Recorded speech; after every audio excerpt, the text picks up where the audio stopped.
gracias a todos. Quería decirles unas palabras que, bueno, hoy vamos a proyectar un video que no me terminó el render, pero quería dejarles este mensaje porque hoy es 9 de mayo. En el 2012 se sancionó la ley número 26.743 de identidad de género. Gracias a la sociedad, a través de sus representantes y que subliman los ideales más nobles del respeto a la diversidad, un 15 de julio también del 2010 se sancionó la ley de matrimonio igualitario y hoy en día disponemos de un cupo laboral travesti trans. Todos ustedes pudieron disfrutar de este show musical porque cuando las reglas son equitativas para todos, nos convertimos en una gran nación y quiero agradecerles eso a todos. Así que bueno, a elegir siempre con el corazón y con el amor. Muchas gracias.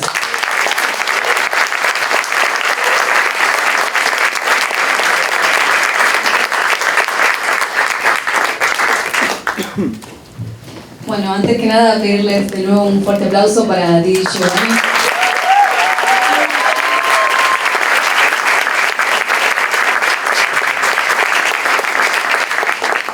Bueno, arrancamos acá lo que es toda esta actividad. Muchas gracias por venir, por estar acá, a sala llena. Realmente desbordó nuestras expectativas iniciales. Me toca dar como la bienvenida institucional y la presentación institucional. Este documental fue producido gracias al programa interdisciplinario sobre transporte de la Universidad de Buenos Aires.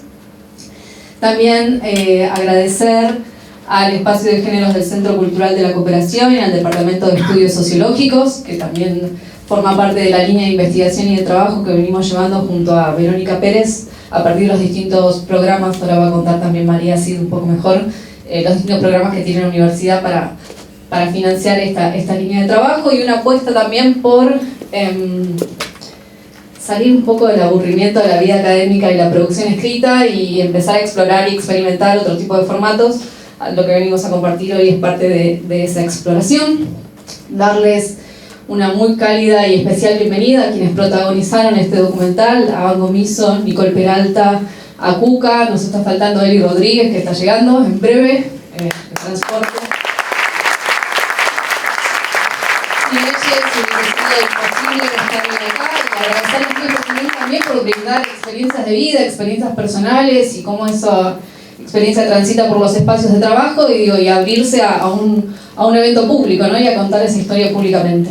También agradecerles a quienes van a estar formando parte del panel luego de la presentación del documental: a Gaby Nach, a Sasa Testa, a Manu Mireles y a Jimena Bontaluc.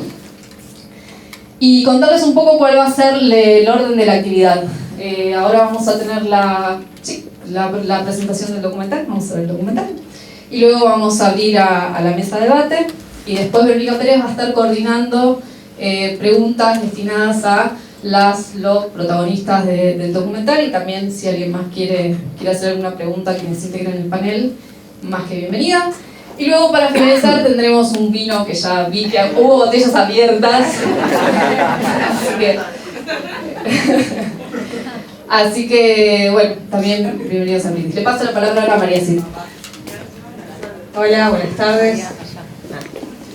Bueno, muchas gracias. Primero que nada, felicitaciones de parte de la Secretaría de Ciencia y Tecnología de la UBA.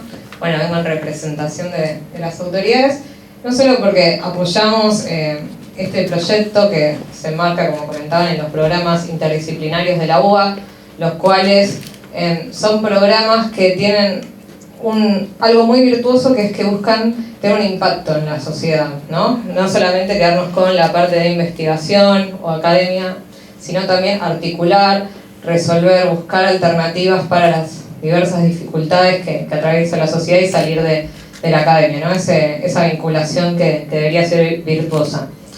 Y también la felicito porque este es un proyecto que se enmarca en algo que la UBA es muy incipiente, y desde la Secretaría de Ciencia y Tecnología se inició este año, que es una agenda de género y diversidades. Digo, es muy incipiente, falta mucho, pero justamente la idea es ir hacia políticas científicas de investigación académicas que reconozcan, que visibilicen el labor de científicas, el labor de profesionales en distintos ámbitos y bueno, hacia eso vamos, digo, es una construcción, pero bueno, uno de estos proyectos, me comentaba Verónica el otro día, lo traje a colación en la mesa de género de las facultades y las felicitaban porque no hay muchas de estas propuestas y me parece que es fundamental que la UBA, que la universidad pública, banque y fomente eso, el vínculo con la sociedad, resolver problemas, visibilizar y pensar en todas las personas, ¿no? Así que bueno, muchas gracias por la invitación y felicidades por el trabajo, por el documental.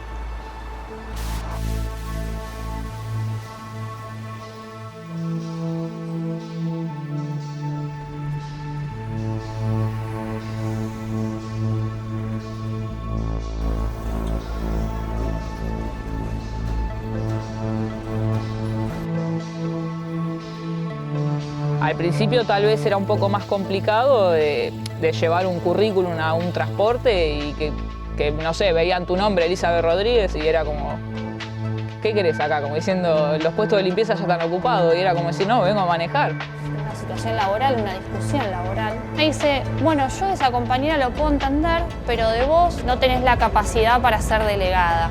Aparte me trató en femenino. A un compañero delegado cis, varón, no le dirían eso. El cupo lo que no solo brindó como posibilidades de trabajo, sino que lo que hizo fue hacernos ver mucho más. Soy una persona igual que todas, puedo limpiar, puedo manejar, puedo hacer lo mismo que vos, que él, que aquello, que cualquiera. Yo empecé en el 2007 a manejar vestido de mujer. Fue otra nueva experiencia, fue como el primer día que manejé un colectivo, porque vine a manejar de una manera que nunca antes había venido. Había una página más en mi vida.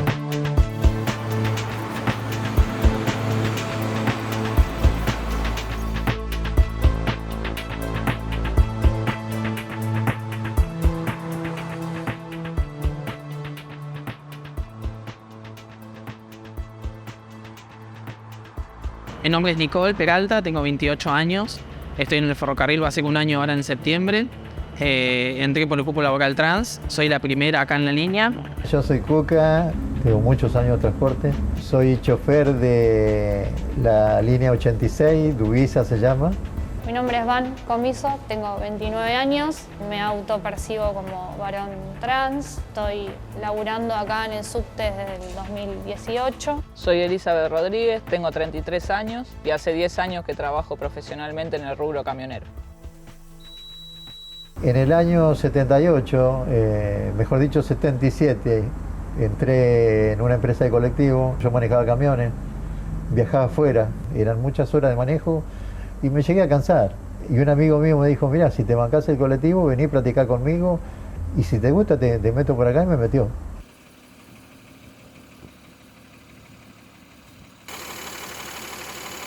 He trabajado en heladería, en mensajería con moto, pero siempre la correlación fue con un vehículo, con el manejo. Mi papá es camionero, digamos, vengo de una familia con trayectoria en lo que es el transporte. Digamos, lo que fue mi primer trabajo independiente o profesional, digamos, fue a partir de los 23 años aproximadamente, pero ya traía una experiencia que de alguna manera me ayudó a llegar.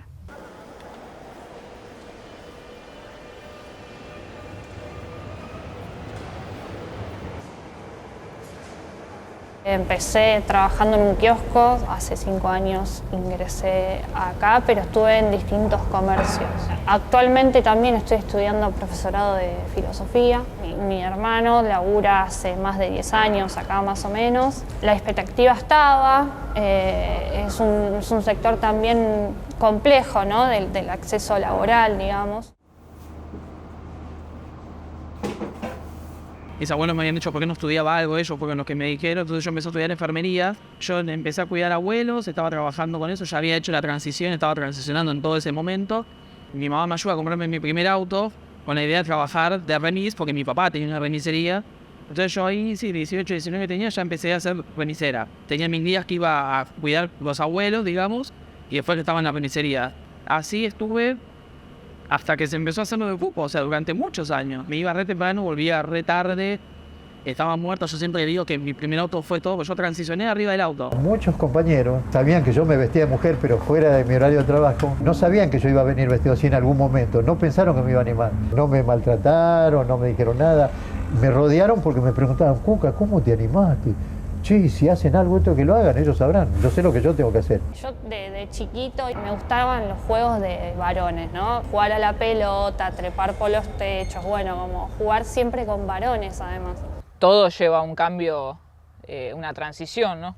Pero yo siempre me sentí de esta manera. Obviamente que cuando uno es chico, bueno, mamá, papá, siempre, bueno, tengo la nena, le intento poner un vestido. Igual tratar de ponerme un vestido a mí cuando era chica era como, terminaba trepando un árbol, jugando a la pelota con el vestido, ¿viste? Terminaba destruido, entonces no le queda otra que ponerme un pantalón. Llevó su transición hasta que llegó un momento que no les quedó otra que también de alguna manera aceptarlo. Si la ley me hubiera interesado hace 20 años hubiera venido vestido así. Me cortaron el servicio, el inspector no me quería dar salida. La empresa le dijo, cortale el servicio, pero no le firmaba nada, hacete cargo vos. Cosa que si alguien perdía, que perdiera él. El jefe personal me mandó a llamar, me preguntó por qué venía así, le digo, porque la ley me lo autoriza. Entonces empecé a venir vestido así, que es donde mejor me sentí. Otra experiencia nueva de manejar un colectivo travestido. El proceso de transición lo comencé en noviembre del año pasado, empezando a jugar un poco con la búsqueda del nombre, ¿no? Que era mi segundo nombre, La Vanina, y lo corté. Una de las primeras cosas que hice fue cambiar la credencial y el nombre en el sindicato. Me empezó a contar la persona que lo hizo, que era la primera persona que cambiaba el nombre por identidad de género.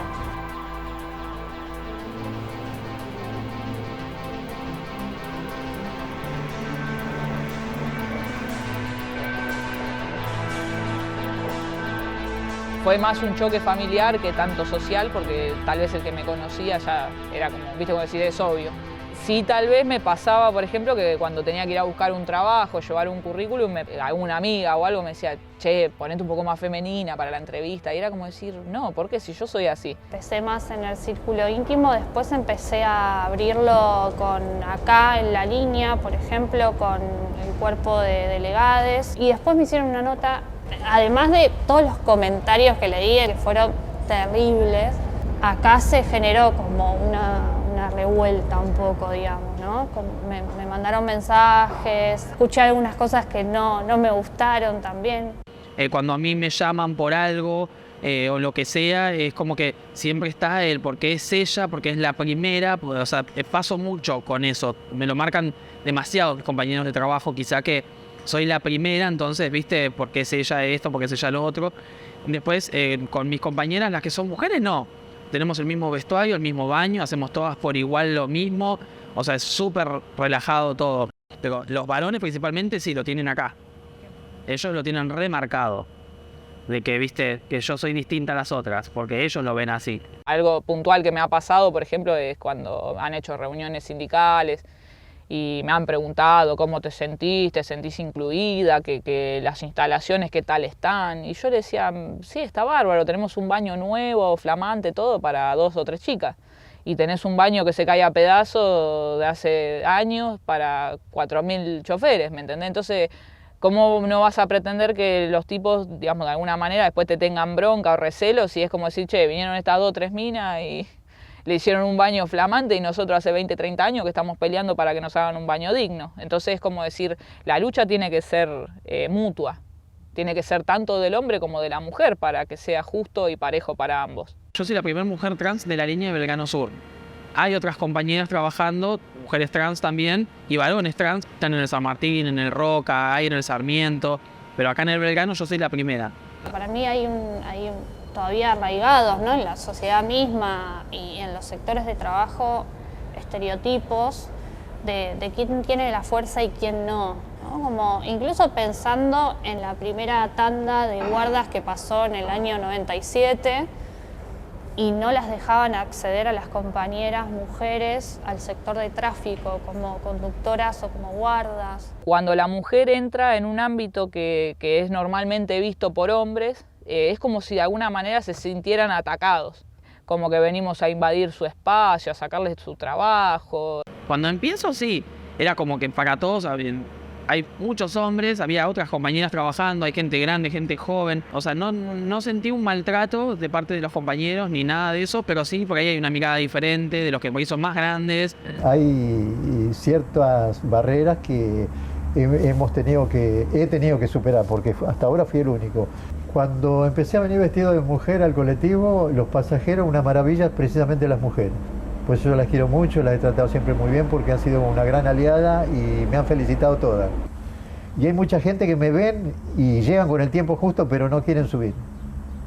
Una vez entré ahí y dice, no, yo con esta mujer no subo. Cuando se burlaron de mí, yo le dije, ustedes pagan boleto para viajar, no para burlarse de mí, para gastarme ni para herirme. No se lo voy a permitir. Pero me gané el respeto abriéndome camino a machetazo, como en el Mato Grosso. Como digo siempre yo, como somos la minoría, obviamente que cuando pasa algo sobresalta mucho más. Sería como poner una mujer tiene un accidente en la ruta y pero bueno, es una cada. Y muchachos tenés todos los días, 10, 15, 20 accidentes por día prácticamente. Sí, por ejemplo, también está el elevar el volumen de la gravedad. Por ejemplo, una vez me pasa de que había estacionado el camión y un colectivo me pasó y me arrancó el espejo. Ya también era como, no, mirá cómo te va a arrancar el espejo, que ves que no sirve. Y capaz que vos mirás y decías, este mismo que te está criticando ha chocado, volcado, lo tuve que ir a acarrear, ¿entendés? Y viste cuando decís... Me acuerdo de una situación en la que yo entré al baño en una de las estaciones y un compañero le dijo a una compañera que no entre porque estaba yo en el baño, ¿no? Y me quedé un poco pensando y después lo hablé con él, como pensando, ¿no? Y diversas situaciones como, a vos que te gustan las minas, algún compañero, ¿no? Mirá esa mina. Y no sé, no tengo ganas de mirar. Hay algo de buscar la complicidad, digamos, ¿no? La mayoría de los camioneros empezaron todos de acompañante, cuando tenían 20, 21 años que recién podían sacar la licencia profesional, no empezaban tal vez con mucha experiencia, pero como eran hombres se le daba la posibilidad. Hoy en día los transportes está la posibilidad de que te contraten, pero tenés que venir como que tenés que ser, viste, la conductora de la NASA, viste, y vos decís, dale también la posibilidad de que aprenda como tal vez también aprendieron los colegas, ¿no? Hay muchos puestos donde te dicen que vos no lo podés hacer porque sos mujer. Por ejemplo, las auxiliares, que hay mujeres auxiliares que tienen que aprender a desacoplar los trenes y engancharlos. Es un laburo de fuerza, pero lo pueden hacer. O sea, hay varones flaquitos así que lo hacen. Entonces es cuestión de vos aprender la técnica. Porque no te la enseñan. Entonces vos no tenés fuerza y no estás haciendo bien. Eso, por ejemplo, para conducir también. Y no tenés que hacer nada. Estás todo con botones y se manejan las triplas nuevas. Por ahí los trenes más viejos sí. Tenés que hacer un poco más de fuerza, pero tampoco es imposible.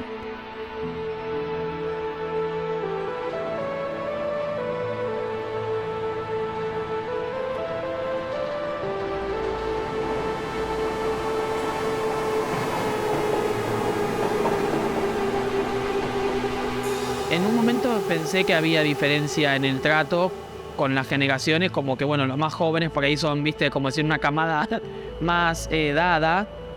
Y por ahí los más grandes no, pero está mezclado. Hay gente grande que es muy abierta de mente, que me llevo muy bien, y hay otros que siguen pensando que el ferrocarril es solo para hombres. Y después hay jóvenes que al revés, por ahí son hijos ferroviarios, nietos ferroviarios, que por ahí tienen la misma edad que ellos, son jóvenes, pero tienen la cabeza de lo que le han transmitido las demás generaciones. Entonces sí, son pibes jóvenes, pero son muy cerrados. Y hay otros que no, que la gran mayoría no. Yo creo que hasta la generación mía todavía cuesta mucho el cambio. Pero por ejemplo, sí veo un cambio en la nueva generación. Por ejemplo, mi hermana de 15 años lo tienen como renaturalizado, como es gay, es lesbiana, es como decir, está bárbaro, es como lo tienen renato ya. El chico que nació viéndome a mí, tengo amigos de crianza de toda una vida que tienen los hijos que son amigos míos. Hay uno tiene ya 16 años y se crió viéndome y no me maltrata. Mientras que la generación anterior sí. Me operé hace poquito más de un mes, me hice la masculinización del tórax, volví después de unas semanas y una compañera me dice, pero sos un varón. Ahí hay cuestiones que para mí pasa mucho por todavía esas discusiones por lo genital incluso. Supongo que le debe pasar mucho también a las personas trans cuando van a un hospital. Te anotás y, por ejemplo, tu documento dice Juan Carlos y sos una chica y que el médico todavía no tenga la consideración de decir Juan Carlos, ¿entendés? No, es como decir, falta todavía un poco esa inclusión y también es falta de empatía. Pero es una cuestión de empatía, es como decir, si es un chico que se siente chica, es como decir, la tenés que tratar bien. Y ahí la irrupción de la juventud también es importante porque hay una cuestión generacional.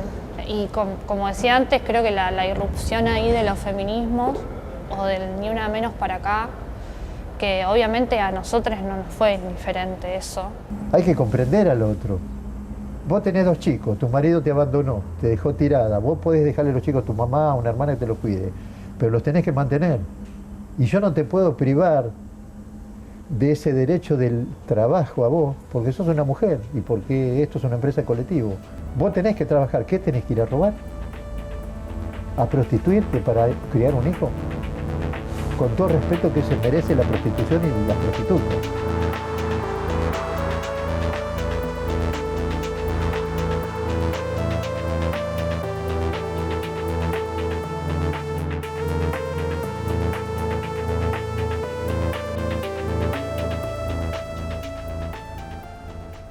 La vida con los editos policiales fue muy triste, muy penosa para los trans, para nadie más. No lo sufrió la mujer, no lo sufrieron los hombres, no lo sufrió nadie. Nosotros los trans sí, porque los gobiernos militares y los que vinieron después también se lo permitieron. Nos llevaron en presa de la parada del colectivo, de una panadería, de un negocio, de la estación del tren. Nos dejaban 3, 4 días, nos castigaban. Nos torturaban más, nos insultaban, nos hacían creer que era una aberración, una vergüenza ser como éramos. A muchos hasta los han matado. Un ser humano puede ser como quiera ser, vestirse como se quiera vestir, un varón se puede vestir de mujer y trabajar y hacer su vida vestido de mujer, tiene todo el derecho. La ley de cupo era una demanda histórica del colectivo travesti trans. Era y es una demanda porque es el 1% en el Estado que todavía no se cumple. Con unas amigas, también compañeras trans, nos pusimos a buscar empresas que estaban empezando a implementar el cupo y empezamos a mandar los currículum. Había unos cuantos, bueno, el de Ferrocarril fue el que más me había llamado la atención y bueno, después cuando me llamaron fue como wow. Fue una experiencia nueva porque algo que nunca había tenido un trabajo formal en blanco, tener obra social, tener aporte, tener derechos, cosas que antes no los teníamos como cualquier persona en negro y más nosotras que cero trabajo en blanco. Para mí lo nutritivo está también en el ejercicio colectivo que nos damos como organización sindical para dialogar con esos compañeros y esas compañeras, porque lo que queremos es que el sector de nuestro trabajo sea un sector más amoroso, más igualitario. Formo parte de una página que se llama Simplemente Camioneras, que la verdad es un espacio donde todas las chicas pueden a veces sacarse sus dudas y también recibir una ayuda, un apoyo, conseguir empleo. O quizá, obvio, con el tiempo, las chicas más nuevas que son más seguras todavía, lo van a sufrir menos porque ya hubo otras compañeras capaz en el trabajo, como acá, ponerle acá 10 años, que haya más compañeras y sigan entrando, no van a entrar como entré yo, con esas inseguridades. Años que no se hizo nada de compañeras a vida luchando, pues se les ha tomado en cuenta y se ha logrado algo, así que yo pienso que vamos a estar mucho mejor. Hay una demanda todavía en el ejercicio de la implementación. Lo que trajo de bueno es dar la discusión, pensar el trabajo de otra manera también, por fuera de lo binario. Y pensar, bueno, quiénes acceden al trabajo y quiénes no.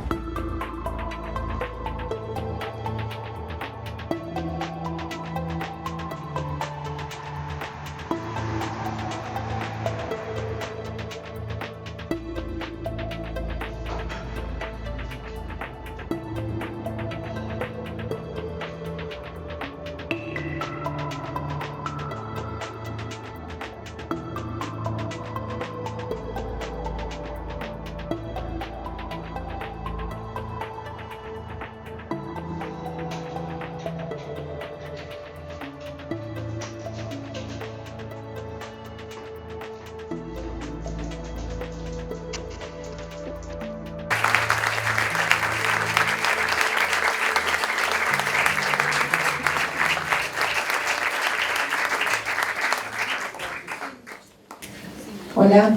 Bueno, muchas gracias. Me emociona mucho este documental. Ahí llegó Eli. Hola, Eli. Les pido un aplauso de nuevo para el protagonista.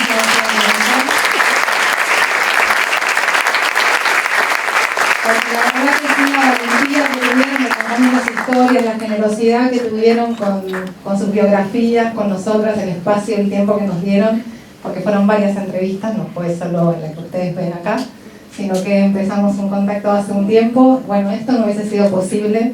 Y también yo les agradezco el ayudarnos a reflexionar y, bueno, ser más humanos también, ¿no? Como dice él, y bueno, en definitiva se trata de tratarnos mejor, ¿no? Bueno, yo voy a dar lugar ahora al panel. Un segundito que así va a leer bien. Los quiero presentar bien, no vaya a ser cosa que... Bueno, va a abrir este panel Gaby Nach, que es la coordinadora del espacio de géneros de este espacio del Centro Cultural de la Cooperación. Va a seguir en este panel que nos va a seguir invitando a la reflexión Sasa Testa, que es parte de la Gerencia de Género, Diversidad y Derechos Humanos del Banco Nación.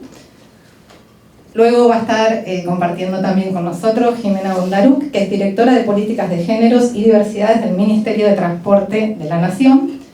Y va a cerrar este panel Manu Mireles, que es cofundadora y secretaria de La Mocha Celis. Así que yo les invito a sentarse y les paso la palabra.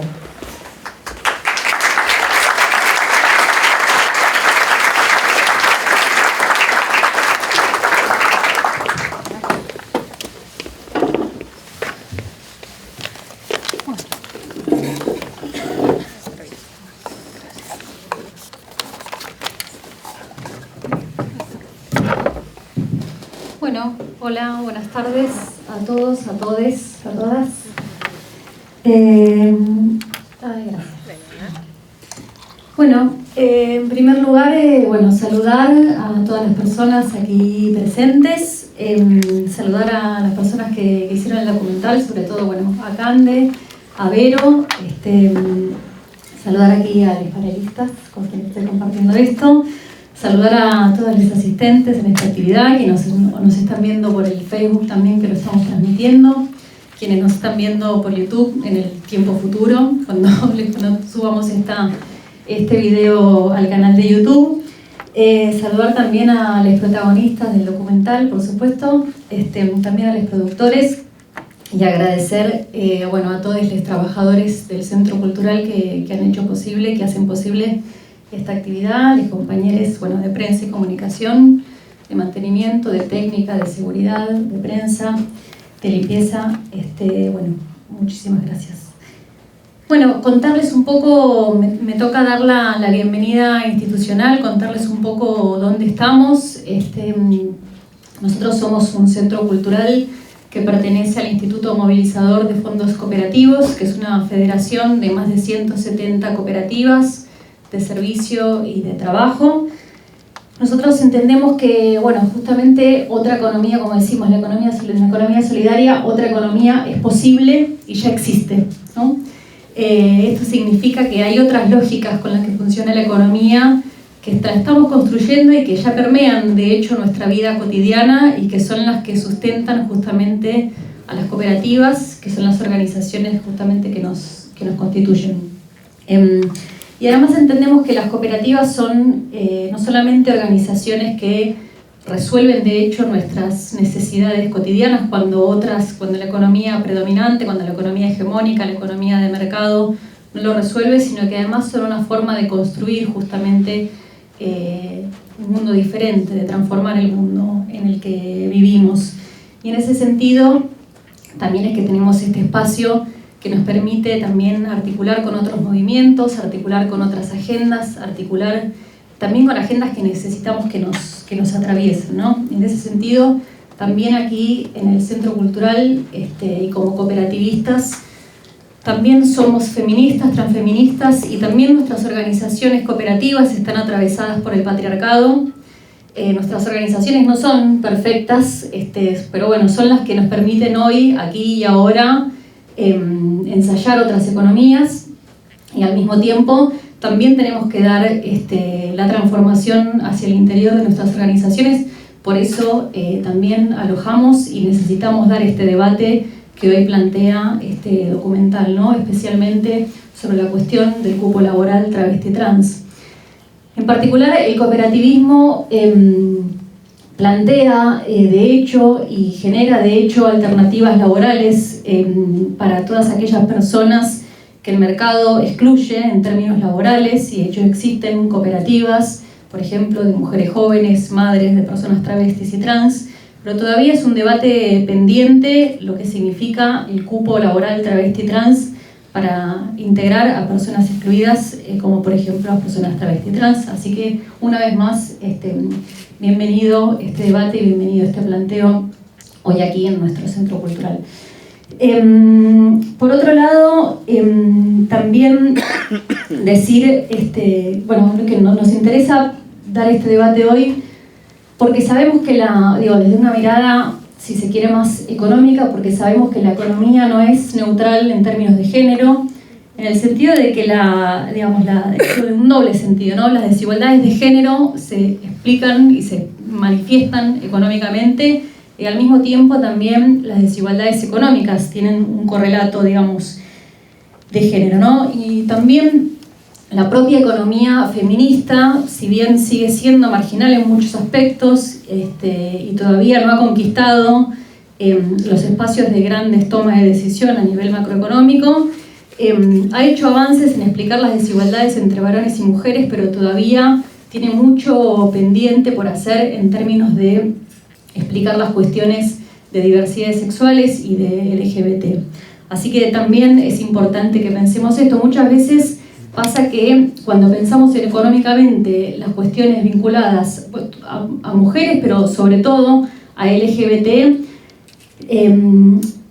la agenda queda marginada a políticas sociales o a políticas de derechos, lo cual está bien, son políticas sociales y son políticas de derechos, está bien, no porque no lo sean, pero también tienen que pensarse en términos económicos, ¿no? Y esa es un poco la mirada que también estamos pensando con compañeras y compañeros aquí en el espacio de géneros del CCC.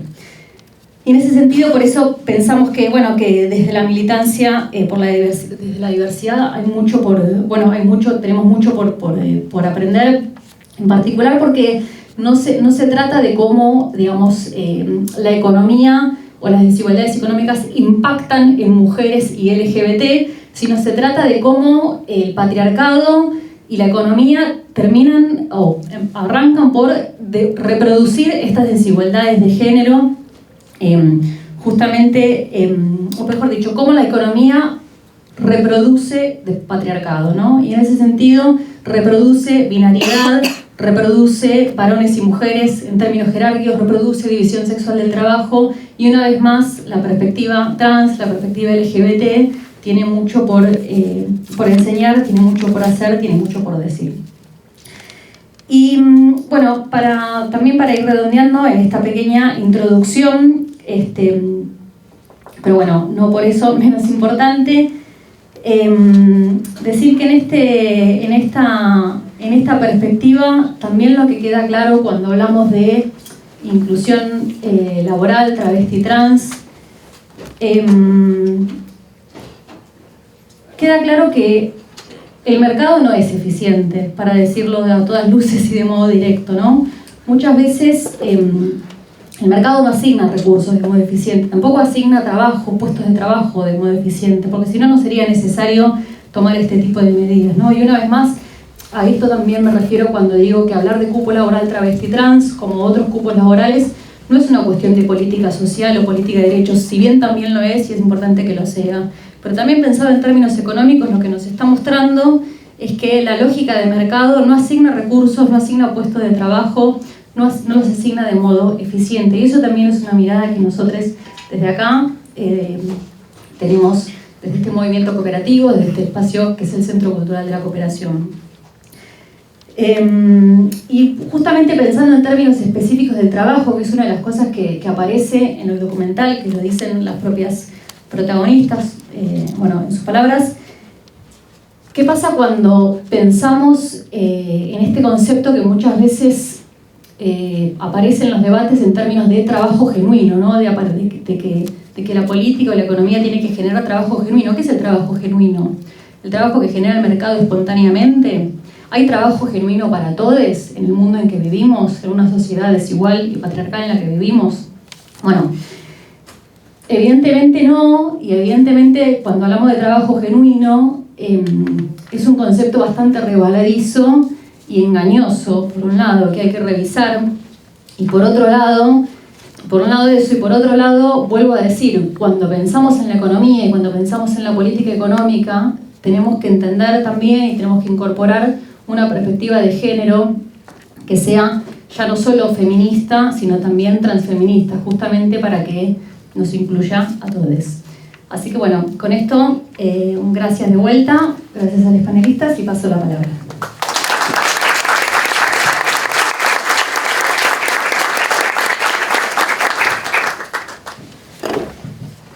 Bueno, se escucha, sí, ¿no?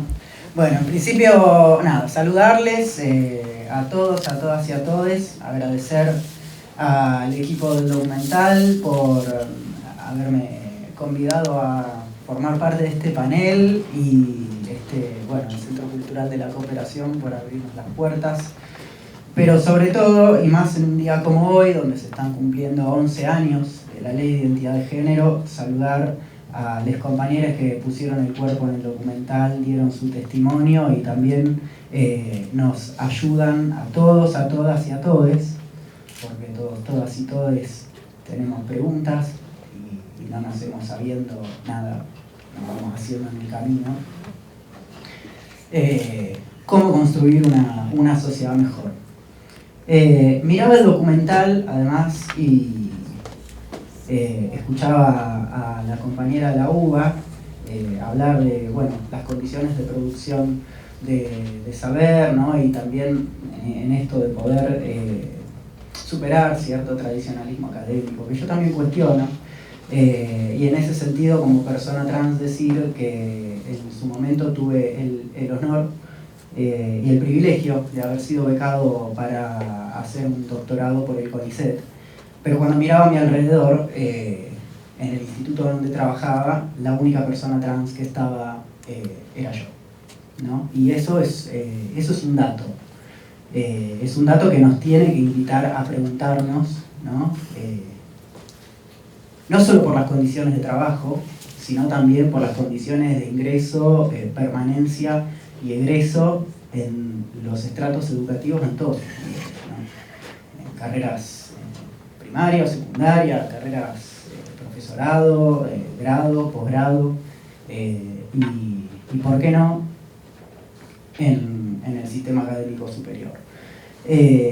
Esta situación a lo largo de la vida me ha tocado repetidas veces, ¿no? De mirar a mi alrededor y encontrarme bastante solo, porque no había otras personas trans, ni en las escuelas, ni en el doctorado, cuando ingresé.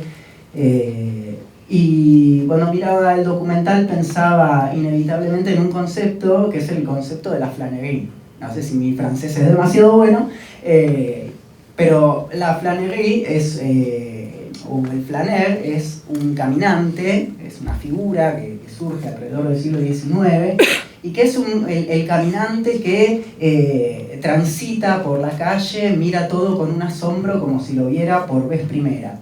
Y cuando vi este documental, inevitablemente me sentí un flâneur de la propia ciudad, y me dio la sensación como que había varios discursos que se iban entretejiendo y que iban formando un camino que, si bien seguramente era el mismo camino, la misma ruta que habrás transitado arriba del camión, el mismo trayecto de colectivo, el compañero, el mismo recorrido de subte y demás, al mismo tiempo era un camino nuevo, porque era un camino que nos traía un montón de preguntas, un montón de debates. Yo estoy muy de acuerdo con vos, ¿no? y toda la filosofía del buen vivir, que hay otras economías posibles, que hay otros modos de producción posibles, El tema es que tiene que existir la voluntad de hacerlo realidad, porque efectivamente existen, y este documental da muestra de eso. Además de que me parece muy interesante la propuesta de decidir tomar testimonio a personas que trabajan en el universo del transporte, porque el universo del transporte es un universo, como casi todo en la vida, históricamente cis masculinizado, ¿no? Los sindicatos son espacios históricamente cis masculinizados, así que celebro un montón, compañero, que estés ahí ocupando un espacio, porque seguramente vas a abrir camino para que haya más delegados, delegadas y delegades que peleen por el derecho a una vida digna, nada más y nada menos.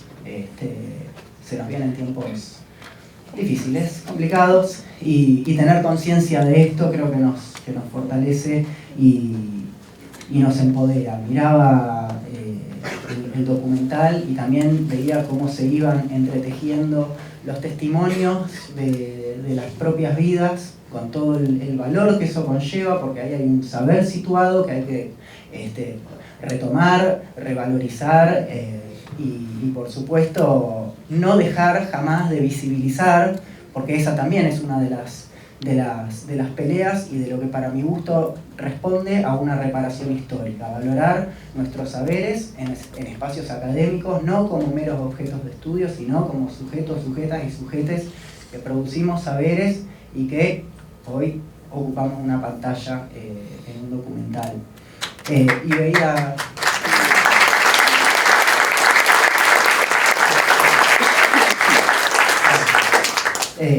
y hoy veía esos testimonios y esos cuerpos que también hablaban, cómo se iban entretejiendo con el paisaje urbano por un lado y con esos pequeños avisos que iban surgiendo, ¿no? De, bueno, la ley, qué era la ley de identidad de género, qué es el homo, lesbo, trans, biodio, qué fueron los edictos policiales, qué es el cupo laboral y cómo eso se entretejía con un paisaje urbano que aparecía ante nuestros ojos ya resignificado, completamente resignificado. Y las voces de los protagonistas, yo creo que también en línea con lo que decías inicialmente, nos tienen que necesariamente hacer un llamamiento a cómo se construyen, ¿no? o cómo se construyen los derechos sobre la base de la perspectiva de género. Hay un texto muy lindo de Paula Viturro. Paula Viturro es una jurista, ella escribió un texto que daba clases en la Facultad de Derecho de la UBA, que se llama Constancias, donde hace un cuestionamiento crítico al concepto de perspectiva de género. ¿De qué hablamos cuando hablamos de perspectiva de género? Si todavía las personas trans, travestis, no binarias, tenemos que estar peleando por un trabajo digno, ¿no? O un trabajo registrado, porque también, digo, ¿de qué hablamos cuando hablamos de un trabajo digno? De un trabajo registrado, ¿no? Con todos los derechos asegurados como cualquier persona. ¿Y cuánto nos cuesta llegar? Y cuando llegamos, ¿qué solos nos encontramos muchas veces? Porque miramos alrededor y no tenemos a otra persona trans. Estamos solos, solas, soles, y con suerte conservamos la esperanza de estar abriendo caminos cuando no estamos resistiendo. Entonces digo, me parece que es un documental que además se presenta, bueno, en un día como hoy, ¿no? Una fecha tan especial como la de hoy. La semana que viene, el 17, es el día contra el LGBTIQ odio. Creo que el mes de mayo es un mes que nos acerca a la posibilidad de pensar todas estas cuestiones, ¿no? Pero sobre todo, bueno, y volviendo al tema del mundo laboral, creo dos o tres cosas. En primer lugar, ¿no? ¿De qué hablamos cuando hablamos de perspectiva de género y cómo pensamos las brechas de género, ¿no? En las brechas de género hay conceptos como el techo de cristal, paredes de cristal, piso pegajoso, etc., ¿no? Pero esos conceptos y esas estadísticas que arrojan los datos son estadísticas cisbinarias, porque no estamos en esos números. Entonces, ¿cómo podemos transformar desde nuestra práctica militante desde nuestra práctica transfeminista y también desde nuestra posición ética ante la vida, esas estadísticas para que incluyan a todas las personas en el amplio arco de las diversidades. Digo, también las personas con discapacidad, ahí, y no voy a hablar por las personas con discapacidad porque no me siento, no me corresponda, pero también ahí merecen ocupar un lugar en las estadísticas, porque las únicas estadísticas que hay sobre nuestra población es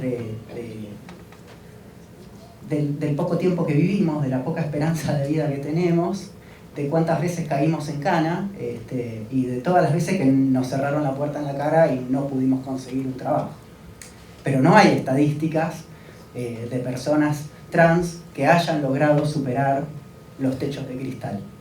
Entonces yo creo que este documental es un excelente primer paso para empezar a replantearnos también desde la política pública cómo construimos los datos y a qué poblaciones consideramos pasibles de ser consideradas en esos datos. Porque no es que lo que no se nombra no existe. Lo que no se nombra existe. El tema es que simplemente no se nombra. Y al no nombrarse, no se puede pensar un futuro otro. Y es de eso de lo que tenemos que hablar. ¿De qué futuro o de qué futuros otros queremos? Más aún en estos tiempos en donde la memoria pareciera haber sido sistemáticamente borrada o mancillada y donde los discursos de odio y de ultraderecha están cobrando tanta vigencia, ¿no? Entonces, pensemos otros futuros posibles. Los futuros posibles para mi gusto son futuros en los que entremos todos en las estadísticas, en los laburos, donde tener un plato de comida no sea una lucha cotidiana, y futuros otros donde podamos militarla con alegría, con amor, pero también con firmeza y con convicción, y con memoria, porque la derecha viene por todo, y si no nos encuentra unides, nos va a comer crudo. Esto no tengamos dudas. Entonces digo, creo que el documental en sí se presenta en un momento muy óptimo para que nos replanteemos qué clase de sociedad queremos ser, qué clase de sociedad construimos y desde nuestros humildísimos lugares, porque lo que podemos hacer muchas veces es apenas un poquito, ¿qué estamos haciendo para hacer de esta sociedad algo un poco mejor? Y creo que los esfuerzos del documental van en ese sentido, mostrar otras sociedades posibles, mostrar otros caminos posibles, ¿no? Otros tránsitos, otros transitares posibles, donde las voces de las personas históricamente excluidas no sigan nunca más estando en el último orejón del tarro. Muchas gracias.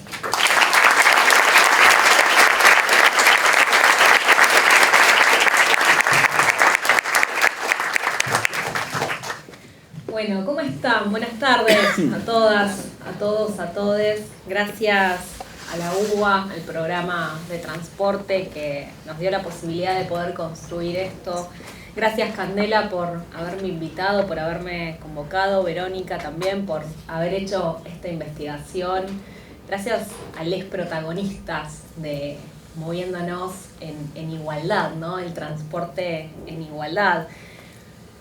Conozco a Nicole porque, bueno, nada, el ejercicio de mi función hizo que en algún punto nos encontremos y que yo desde un lado quizás más político y Nicole desde la posibilidad de cumplir el cupo trans, empecemos a transcurrir juntas. Pero primero les quiero contar, soy Jimena Bondaruc, soy militante política, militante peronista, y lo que quiero intentar hacer en estos minutos tiene que ver con construir la mirada política de este documental. Primero cuando lo vi me súper emocionó, ahora estoy más tranquila porque lo vi como por tercera vez, y me emocionó porque tiene que ver con nuestra historia de lucha de estos 4 años y obviamente con la historia de lucha del colectivo, pero también del feminismo en Argentina. Creo que en estos 4 años, a pesar de todas las dificultades, de todos los pesares, la agenda de géneros y diversidades fue un orgullo para este gobierno, logramos un ministerio nacional, logramos un ministerio provincial y también logramos direcciones y espacios de género en una cantidad enorme de organismos descentralizados. A mí circunstancialmente me toca ser hoy directora de políticas de géneros y diversidades en el Ministerio de Transporte. Vengo del sector ferroviario, de la infraestructura ferroviaria. Está acá también mi compañera Valeria Fernández, que hoy está a cargo de las áreas de géneros y diversidades de Trenes Argentinos. Y conozco un poco lo que se ha trabajado en estos 4 años con estas agendas, con las mujeres, con las diversidades, como decía acá mi compañera, en el sector del transporte, un sector difícil, muy masculinizado, donde además de toda esta tradición se chocan un montón de actores, los sindicatos con sus propias lógicas, con sus propias dificultades, y las organizaciones de cada una de esas instituciones. Y los espacios de género acá han tenido la decisión política, digo yo, ¿no? de poder generar esa transformación hacia adentro. Y eso, créanme, que se hizo o que se está haciendo solo poniendo el cuerpo, solo dando batallas, solo con construcción colectiva, solo formando redes. Y en esas redes participamos un montón de compañeros y compañeras que están acá y otros tantos que nos acompañan, con los que hemos trazado hojas de ruta, pensado 1000 veces cómo enfrentábamos distintas situaciones, incluso cómo planificábamos, ¿no? Esta esperanza que es para nosotros la posibilidad de que las mujeres, de que las diversidades tengamos la posibilidad de ocupar lugares históricamente masculinizados, en este caso en el transporte, pero también en otros lugares y en otras tareas y en otros trabajos del Estado. La verdad es que acá se mencionaban algunas áreas, ¿no? El subte, el tren, el camión, el colectivo. Les quiero contar que desde el Ministerio estamos dando una enorme batalla para que las mujeres y las diversidades tengamos la posibilidad de poder conducir, ¿no? Y quiero rescatar algo que dijo Elizabeth, ¿no? Eso del proceso, cuando nosotros nos sentamos, contarles la experiencia de qué nos pasó cuando nos sentamos a negociar con las cámaras, porque ¿qué sucede? Es fácil crear un programa, lo difícil es que verdaderamente las incorporen y que sean tomadas al mundo del manejo, de la conducción, y que eso se transforme en un trabajo digno. Bueno, la cantidad de vueltas que nos dieron fueron impresionantes, ¿no? ¿Cómo puede ser? Necesitamos que por lo menos tenga 3 años de experiencia, 5 años de experiencia para larga distancia, 7 años para pesados. Y yo te decía, bueno, pero cuando los varones empezaron, ¿en serio ustedes ponían las mismas barreras? No, no ponían las mismas barreras, nos ponen esas barreras porque siguen creyendo en algún punto que nosotras, nosotres, no podemos, no tenemos las mismas capacidades, no tenemos la misma fuerza. Bueno, es un trabajo colectivo, organizado, ¿no? Como siempre, pero que tiene que ver profundamente con una decisión política. Quiero rescatar algo que también dijo Nicole en el documental y que me pareció genial y que lo vengo marcando hace un tiempo, que la historia del ferrocarril, y yo quisiera ampliarla un poco más a la historia del transporte, tiene que ver con nosotras, con las mujeres y con las diversidades, ¿no? Hemos dado una enorme cantidad de muestras de las mujeres, de las primeras mujeres guardas, y en estos 4 años, en términos de ingreso de mujeres y diversidades, ha sido realmente histórico y tenemos que poder valorizarlo, fundamentalmente en estos momentos donde se pone en tela de discusión un montón de cuestiones, pero sobre todo nuestra agenda, ¿sí? La agenda de las mujeres y la agenda de las diversidades. Tenemos mujeres horreras, mujeres tractoristas, mujeres en talleres, el de Córdoba, el de Alta Córdoba, tiene una enorme cantidad de mujeres que realmente cuando ingresaron modificaron la cultura organizacional de ese taller, hicieron y lograron mejores resultados, y eso se nota, y de a poco, o como pueden, ¿no? Lo van notando también los varones y la cultura organizacional del ferrocarril y van cediendo, pero bueno, en la medida en que eso sucede también aumentan las resistencias. Tenemos que ser muy conscientes de que a medida o conforme nosotros avanzamos también se generan las resistencias en el mismo sentido, y frente a eso siempre hay una única y sola respuesta: la organización colectiva. De BAM dijo algo muy importante respecto de la implementación del cupo. Sí, claro, nos falta un montón sobre la implementación del cupo. Nos falta en términos de cumplir efectivamente con ese 1%, pero sobre todo nos falta en que la organización esté verdaderamente preparada para incluir a ese compañero, a esa compañera o a ese compañero. Yo les quiero contar, cuando tuve la posibilidad de estar en Trenes Argentinos, en infraestructura, el primer compañero que ingresó de una manera rápida, no habían charlado con nosotros. ¿Y qué sucedió? Cuando la gente del sistema le fue a entregar la computadora, el teléfono con el que trabaja cada uno de los trabajadores y trabajadoras, la persona no estaba informada de cuál era la situación, de cómo había que recibirlo. Y claro, no se la entregó porque cuando constató no era el nombre y el apellido del varón que decía, y se encontró con una mujer trans, ¿no?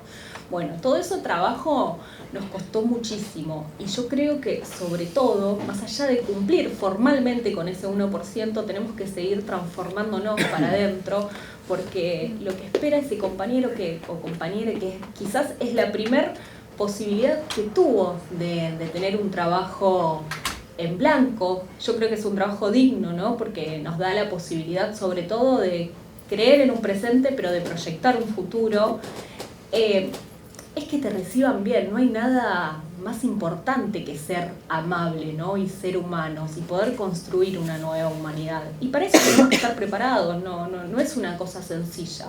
Y se hace camino al andar, porque también son nuestras primeras experiencias, ¿no? Y acá hay que poder trabajar sobre todo la mirada sensible de los recursos humanos, de las áreas de géneros o de quienes cumplan esa función, porque me parece que lo que también han hecho estos espacios que hemos logrado con mucho sacrificio institucionalizar es generar capacidad instalada. Nosotros dejamos algunos detectores en cada uno de esos espacios. Si nos quieren limpiar eventualmente les va a costar bastante, pero sabemos que hay una compañera, un compañero, un compañere que tiene una mirada mucho más sensible y que entiende cómo funciona la lógica y que sabe que tiene la obligación de, si llegó ahí, abrirle la puerta para que pase otro compañero y otra compañera. De Cuca quiero decir algo que me pareció maravilloso. Dijo que cuando logró hacer esa transformación y manejar como una mujer, como se sentía cómoda, lo hizo porque lo avalaba la ley, ¿no? Porque se lo permitía la ley, no recuerdo exactamente. Bueno, y de nuevo ahí la dimensión de la política, porque esta esencialmente es una ley política, ¿no? Y de acá revalorizar todo el esfuerzo, todo el sacrificio, a veces parece sencillo, pero hay que poner el cuerpo todos los días para sostener esto, ¿no? Y hay que generar redes, y hay que escuchar al otro, y hay que ponerle el cuerpo, y hay que generar espacios para que sigan creciendo.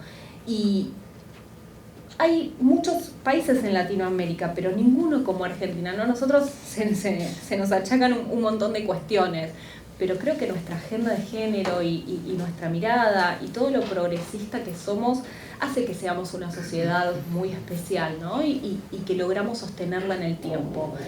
Y hoy estamos en un momento de discusión donde eventualmente lo que se discute es la libertad, ¿no? Y yo creo que esa discusión que se está generando, ¿no? en una derecha muy reaccionaria, la respuesta está esencialmente en la construcción del feminismo y en la construcción de las diversidades, porque yo creo que la verdadera libertad que hay que poder discutir es la libertad de la conciencia, la libertad del ser, ¿no? De lo que queremos ser, de lo que queremos hacer, de la posibilidad de poder ocupar el trabajo que querramos hacer y que no seamos discriminados por eso, ¿no? Ni dejados de lado, ni mal mirados. Hay que hacer un fuerte trabajo todavía para tener esa mirada sensible y para que la sociedad pueda reeducarse en otro sentido.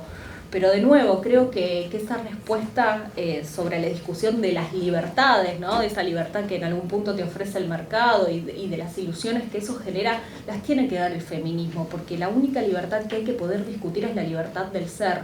¿Y quién mejor que nosotras, que nosotros, que nosotres, que hemos tenido que enfrentar enormes procesos para decir yo soy quien soy, podemos ponernos al frente de esa discusión?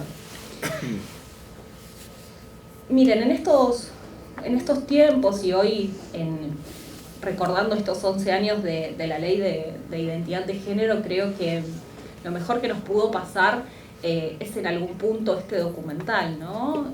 Yo creo que a nosotros nos cristaliza un montón de trabajo y de esfuerzo colectivo durante casi el 4º año de gestión que llevamos. Pero también cuando nosotros nos vayamos de acá empieza el mayor trabajo que tenemos que hacer cada uno de nosotros. Hace un rato hablaba con Verónica, bueno, esto tiene que ser fuente de debate en cada una de nuestras organizaciones, de unidades básicas, espacios de encuentro, espacios de género. Tenemos que poder hacer escuela en algún punto de esto, ¿no? Los pibes y las pibas tienen que poder ver estos documentales y entender no solo que tienen que las mismas posibilidades, sino que también existen una enorme cantidad de tareas, de profesiones que pueden hacer, en las que se pueden involucrar, y que para eso se necesita solo la voluntad de poder crecer, de querer crecer, de profesionalizarse. Y desde la mirada política lo que se necesita es seguir garantizando que esta red abrace, que esta red permita seguir ampliándonos, que permita seguir generando oportunidades, y que si en algún momento nos toca a alguno o alguna saltar, nos haga de contención. En un tiempo difícil, en un tiempo donde en unos meses lo que se está discutiendo es el rumbo del país, ¿no? Es el rumbo de las políticas públicas que queremos llevar adelante, me parece que este documental es una clave enorme y una posibilidad para seguir dando esa discusión. Así que, más que nada, les convoque a que militemos esta posibilidad, ¿no? De movernos en igualdad y de que todas, todos y todes tenemos esas mismas posibilidades, y que el transporte no solo tiene que ver con varones, sino también con mujeres y con diversidades. Muchas gracias.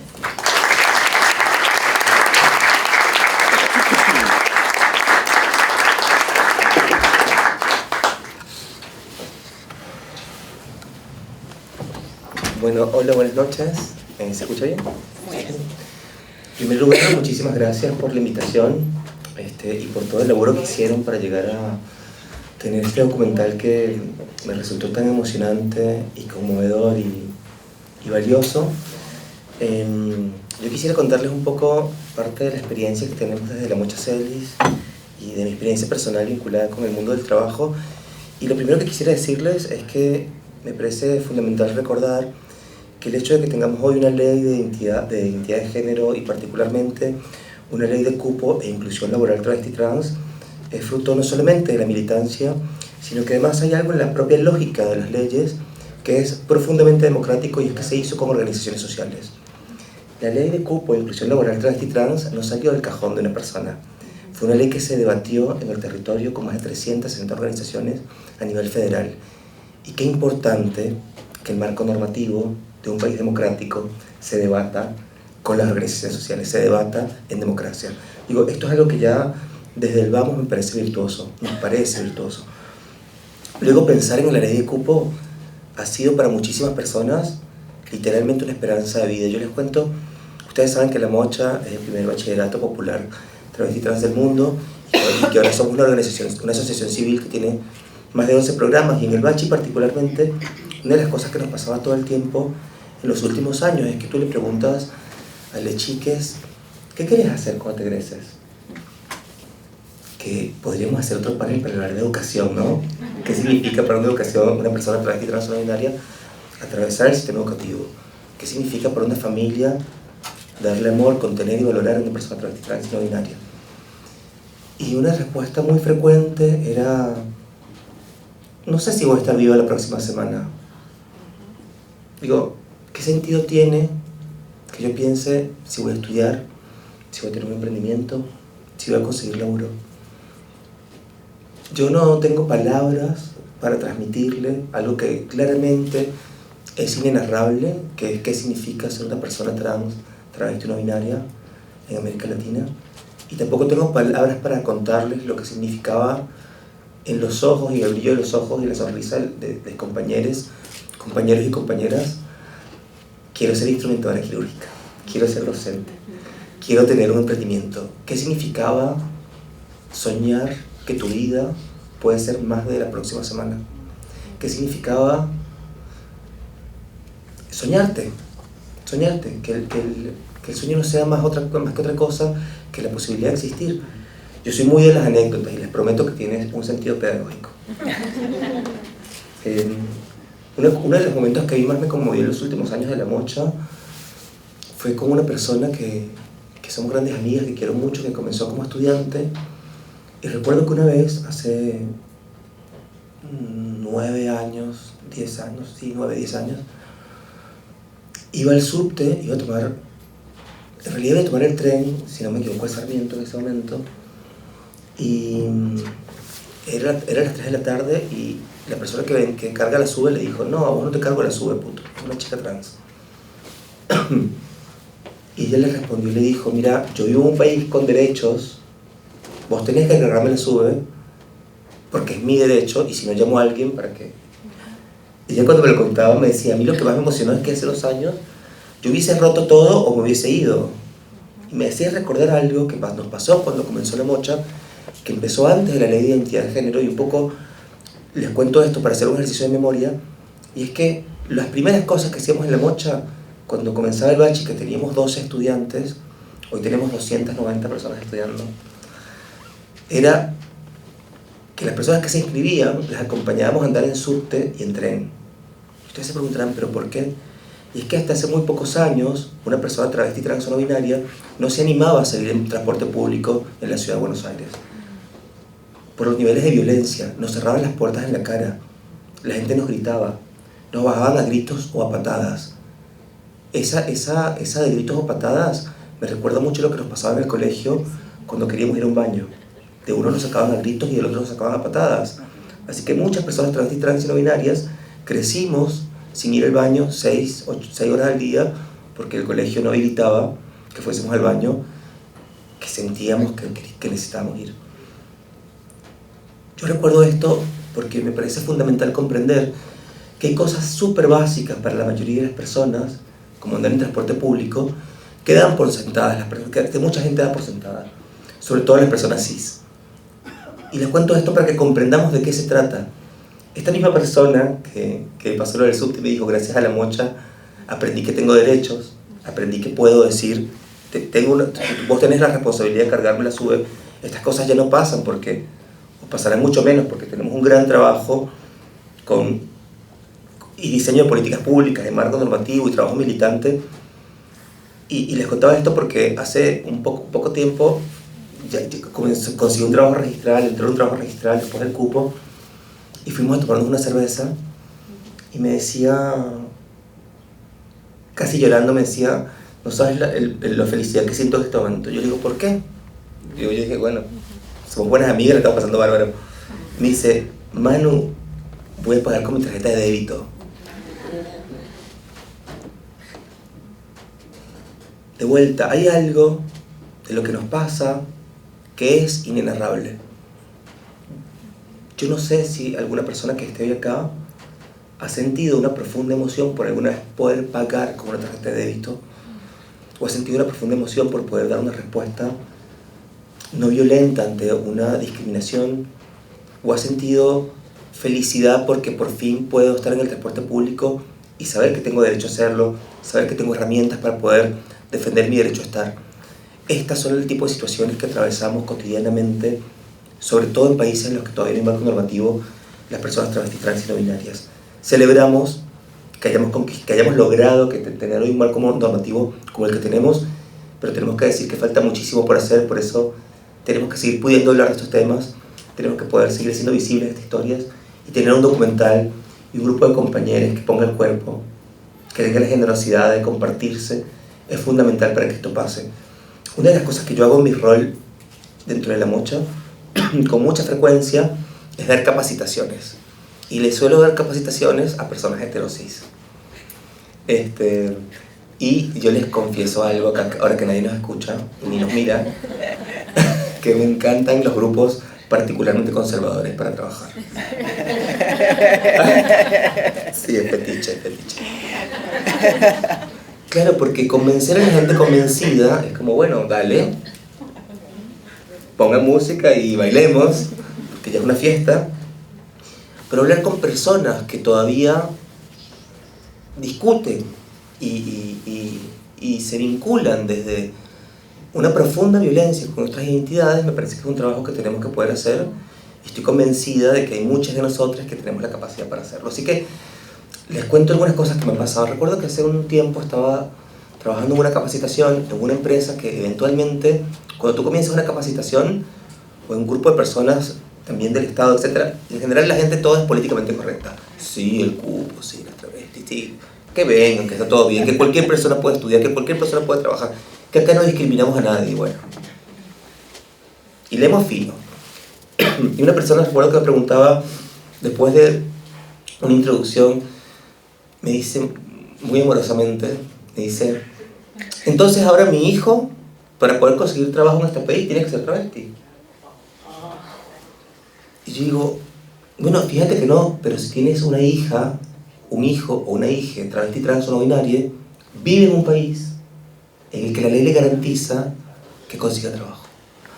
Odiada la persona. Por eso me gusta, ¿te das cuenta? Porque... Y después me dice, bueno, entonces yo para conseguir trabajo, porque no, se ve que no le gustó la respuesta, yo para conseguir trabajo me tengo que disfrazar de mujer. Bueno, ser una persona trans no es disfrazarse de mujer, en primer lugar. Tenemos que poder superar la lógica en la que pensamos ropa de hombre o ropa de mujer, si es hombre o mujer. Esta lógica binaria que es tan lapidaria, que es tan difícil. Yo, siendo una persona trans o binaria con una expresión de género fluida, me pasa todo el tiempo que desde la amorosidad y buena onda me dicen, me encanta cuando te vistes de hombre, me encanta cuando te vistes de mujer. Y yo, nada de lo que yo tengo puesto lo considero ni de hombre ni de mujer. Es la ropa que elijo para ponerme. Entonces, esta persona le dije, igual sería interesante que alguna vez te vistas con lo que vos considerás ropa de mujer para ver qué te pasa en la calle, para que comprendas un poco de qué va. Y de qué va, quisiera en estos minutos que me quedan contarles qué cosas podemos hacer para que haya más personas travestis, trans o no binarias trabajando en los lugares de trabajo, en nuestros lugares de trabajo. Lo primero es preguntarnos, en los lugares donde ustedes trabajen, ¿cuál sea el lugar? ¿Hay personas travestis, trans o no binarias trabajando? Que ustedes se puedan hacer esa pregunta, ya es un montón. Si la quieren socializar con compañeros, compañeras y compañeras de trabajo, es un montón.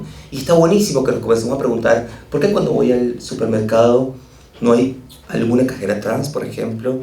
O cuando voy a una oficina pública. ¿Por qué cuando voy a la universidad no hay alguna o algún docente trans? Comenzar a preguntarnos estas cuestiones.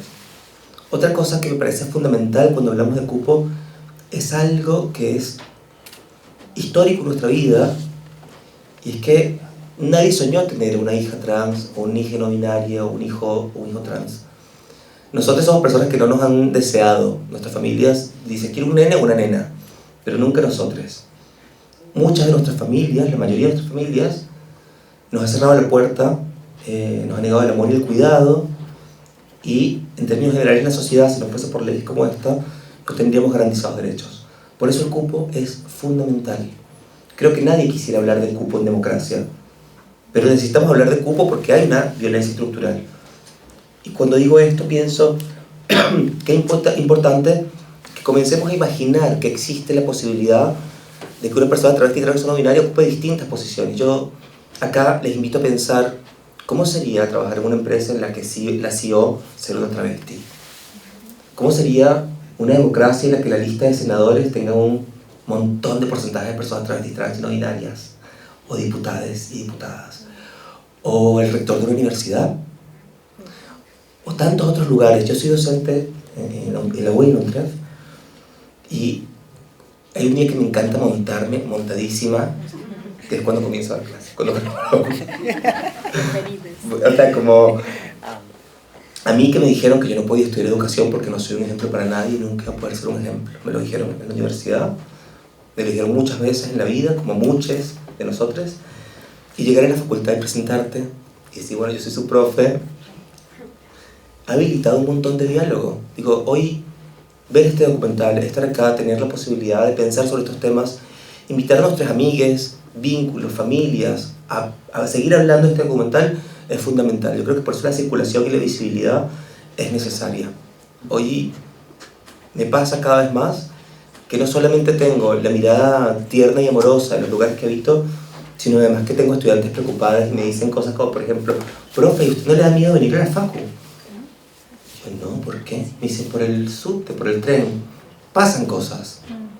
Y cuando les digo que pasan cosas, les quiero invitar a pensar que la política y el ejercicio de la ciudadanía es colectivo. Es decir, hace muchos años muchas personas dicen, yo no discrimino porque yo nunca le digo nada a nadie. Bueno, quedarse callado, callada y callada, no decir nada, es parte del problema.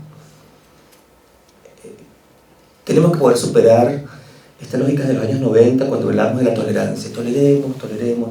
Al principio los hombres no, se tolera un dolor de cabeza, a ver. Bueno, vamos a hablar del respeto. Bueno, bien, el respeto un pasito más. Pero hoy estamos hablando de otra cosa. Estamos hablando de valoración. Es decir, ¿cuál es el valor que sumamos cuando hablamos de perspectiva de género y diversidad sexual? Puntualmente, ¿cuál es el valor que sumamos las mujeres y las disidencias sexogenéricas, las personas travestis y no binarias, por ejemplo, a las posiciones de liderazgo? Y yo creo que si algo nos vienen a decir los feminismos y los transfeminismos es que sumamos valor y mucho. Es como, mundo, ponte las pilas que te estás perdiendo de un montón de cosas buenas, un montón de posibilidades de repensarse y un montón de posibilidades de profundizar algo que está claro que es nuestro objetivo, que tiene que ver con hacer una democracia más sólida, garantizar la justicia social y garantizar los derechos para todos, todas y todes. Muchísimas gracias.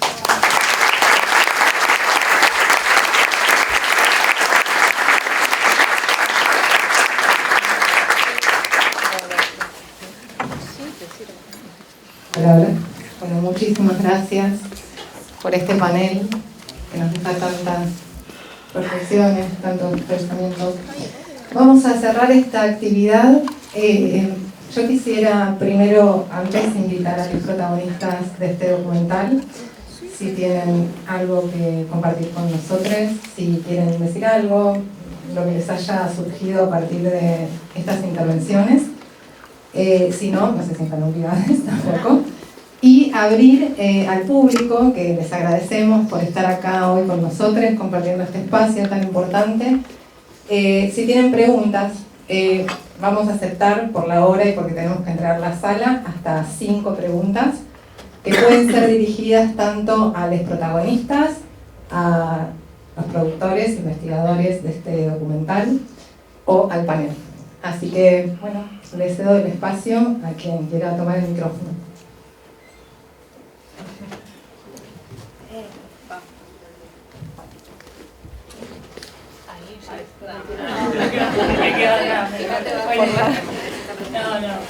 Me da un poquito de vergüenza. Bueno, hola a todos. Nada, primero gracias porque para mí es importante mencionar la contención que recibimos de parte del grupo que produjo esto, que los investigadores, quienes estuvieron en el día de la entrevista. Me parece como importante remarcar eso, que fue muy ameno. Después me hiciste acordar una nota de Loana que hizo la Mocha, que Loana decía esto, que decías vos, como qué pasará en la sociedad cuando nos atienda, no sé, una compañera travesti trans en el hospital, como dando por ahí, visibilizando un poco qué pasará en esa sociedad, ¿no? Cuando las personas travestis y trans estén en esos espacios de trabajo y sean visibles. Y me parece que en este día es bueno, muy importante remarcar eso y remarcar a Luana y a quienes también nos trajeron toda esta lucha, esta historia. Aparte porque, bueno, lleva el nombre del cupo laboral, lleva el nombre de Luana y Diana, no es menor.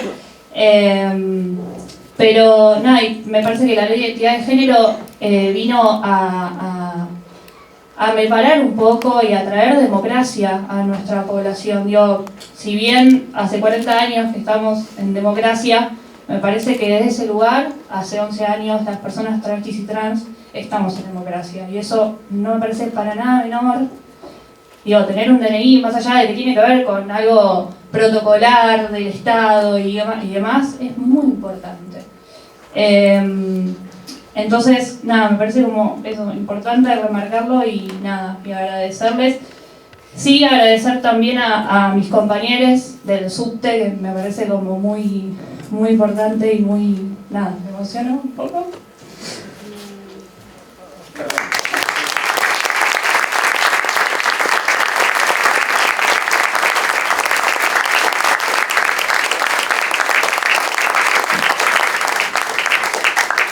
Bueno, no me gusta llorar.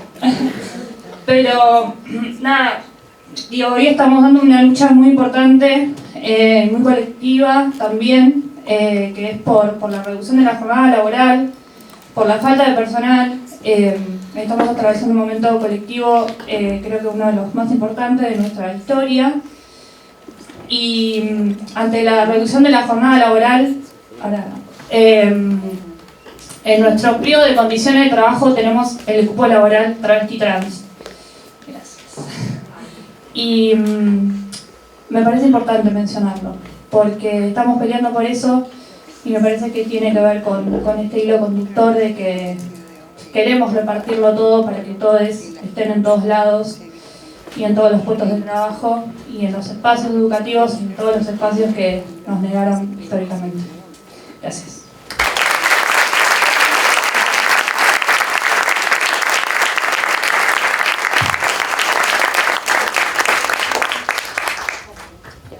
Bueno, ¿alguien más quiere participar en esta reflexión colectiva en un momento tan emotivo? Yo quiero hacer un comentario. Sí.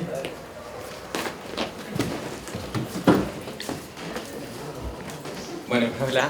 Primero que nada agradecer mucho a la producción de este documental que me gustó mucho, parece muy fascinante y es una discusión que vale muchísimo la pena tener, y en particular hablando, quiero pensar un toque sobre un comentario que me dejó mucho ruido, me dejó pensando, esta cuestión cuando hablaba una compañera de cómo cuando ingresaban, digamos, a la fuerza de trabajo, ante, digamos, la percepción de los hombres y de esos espacios tan masculinizados, la entrada de mujeres trans y identidades no binarias presenta como una especie de amenaza que viene a tomar esos espacios de trabajo para ellos, y cómo esto refleja mucho también comentarios que se pueden encontrar en esos espacios en relación, por ejemplo, a la inmigración y a muchos otros sectores, y cómo tener esta discusión en un marco de género nos hace pensar que en realidad ese tipo de discrepancia y de competitividad es una herramienta que sucede en un montón de aspectos interseccionales en cuanto a la inclusión laboral, y por eso es importante pensar esto no solo para la problemática que pueden tener las identidades de género en este momento, sino como también diferentes sistemas de discriminación que pueden llegar a venir a futuro, pasado, y cómo eso pasa en la historia a lo largo de los años. Me parece clave, digamos, no parar de tener estas discusiones en todos los ambientes que podemos tener. Y también, bueno, me gusta mucho cómo la parte de la educación se incluyó en el debate en la mesa, porque esa infraestructura, cómo nos permite tener acceso al trabajo, es importantísimo. Yo justo me gusta mucho haberte escuchado hablar, Sasa, porque yo tuve de profe el año pasado en una diplomatura de gestión cultural que me pareció excelentemente dada, y fue una opción que nos permitió a mí y un montón de compañeros que estuvimos en esa diplomatura a tener acceso a un título, por más raro y bizarro que sea la modalidad de la tecnología post-COVID y qué sé yo, pero es una herramienta invaluable, y el acceso al trabajo no viene nada más con una cuestión de cupo, sino como una mejora infraestructural en un montón de sentidos de la sociedad. Y está buenísima esta conversación, hay que no parar, hay que tenerla en todos los aspectos de las cosas. Y nada, esto es increíble. Muchas gracias. Muchas gracias por la intervención. ¿Alguien más se siente con deseos, con ganas de compartir alguna reflexión, pensamiento, pensar en voz alta? Vivi, nuestra música, genia. Muchas gracias. Me voy a parar ya que está, porque voy a hacer pasar vergüenza a ciertas personas que están acá. No, mentira. Justamente estábamos hablando de la inclusión en el trabajo. Y bueno, Diana no vino sola, vino con hinchada, está todavía todo el equipo de automotores de la JST. También quisiera agradecer también a Cande, a Lucy, a vos, que tengo mala memoria con los nombres, y a ustedes que protagonizaron el video. Mientras yo lo estuve musicalizando, me pasaban muchas cosas. Ahí atrás de ustedes está mi esposa, Natalia, que es justamente quien, irónicamente, quien me ayudó a acertar mi realidad. Ella pudo romper todas las barreras heterosis normativas que vamos masticando cuando nacemos, que nos van metiendo un montón de chips, un montón de deberes, de tenés que hacer tal cosa, y nunca nos ayudan a ver qué es lo que hay en nuestras almas, qué es lo que hay dentro nuestro. Siempre digo, comparándolo a otras diversidades, que las personas no binarias, trans, travestis, todo el tiempo, y a mí me pasó antes de transicionar también, estamos cuestionando la posibilidad de una mejor vida. Todas las personas cis que están acá en este lugar en este momento, hay gente de Ferro también, todas las personas cis que están acá en este momento tienen las posibilidades de poder ser mejores personas. Solamente tienen que mirar en su alma y no mirar tanto, acá me pongo bíblica, la paja en el ojo ajeno. Porque si hay algo que aprendí transicionando, es que justamente lo que es más, son más las cosas que nos unen que las que nos dividen. Solamente tienen que buscar eso que, bueno, a través de mi humilde arte, que es la música electrónica, quiero conectarles con el niño, la niña, el niño interior, para que justamente fluyamos y recordemos que hubo una época en la que nos podíamos comunicar y superar objetivos en común. Y la prueba viviente soy yo, en este lugar, apoyado por el amor de mi vida, por mis compañeros de trabajo, y es un montonazo. No sé, las personas que están viendo desde Facebook no tienen ni idea lo que es vivir. Ahora se habla mucho, ¿viste? De la libertad, la libertad, la libertad. Sí, la libertad tuya termina cuando empieza la del otro. Y bueno, mi libertad justamente es ser quien soy. Sé quién soy, porque muchas veces nos cuestionan, y les tiro un pequeño tip cuando vean alguna diversidad en la calle y no saben cómo acercarse, porque estas cosas nos pasan mucho porque somos muy adultas para enfrentarnos a un montón de avatares en la vida, pero no sabemos acercarnos a una diversidad. Simplemente le preguntás cuál es tu pronombre y listo, y ya está. Y de esa manera se van a poder acercar. Así que ya tuvieron una clase.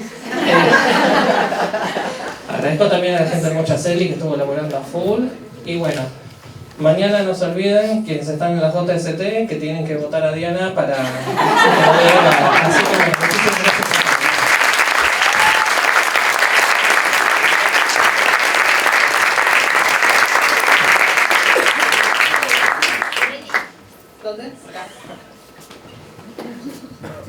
Buenas noches, creo que vamos a hacer el cierre. Mi nombre es Benjamín Iñaki Rosa Romero, soy de Colombia y soy de UPCN y de la JST. Me siento muy agradecido de estar en este país. Yo llegué no buscando nada, fue un accidente, venía viajando en bicicleta a Alaska, Ushuaia, llegué a Mar del Plata, gracias a la pandemia. Digo gracias a la pandemia. Argentina siempre fue un país que me gustó, pero no me gustaba. Me gustaba por fotos, pero decía, es un lugar al que no quiero ir porque son socialistas, son guerrilleros y 10.000 cosas más. Y cuando llegué acá, me di cuenta que Argentina no era todo lo que yo pensaba. Aprendí un montón. Creo que la pandemia me llevó a una deconstrucción muy grande, no solamente para mí, sino también para mi familia. Los pocos de la JST que me conocen saben que todo lo que pasa acá, yo lo cuento en Colombia. Peleo, he perdido amigos, he perdido familia. Soy intersexual, no la he perdido por mi sexualidad ni por mi condición, por así decirlo, pero las he perdido por defender a Argentina. Es un país que tiene muchas cosas, muchos valores, en cuestión de derechos van años luz, le ganan a Europa, le ganan a Estados Unidos en muchísimas cosas. Yo les digo, no quieran sentirse europeos, no quieran sentirse yanquis, porque ustedes como son, todo lo que llevan, todas las luchas que han tenido, como abren las puertas a cada persona que llegue, por accidente como yo o porque quiso venir acá, es espectacular. Así que sigan así, gracias por todo lo que hacen, porque son un ejemplo a seguir en todos los aspectos. Gracias por hacernos sentir como en casa y gracias por todos estos espacios.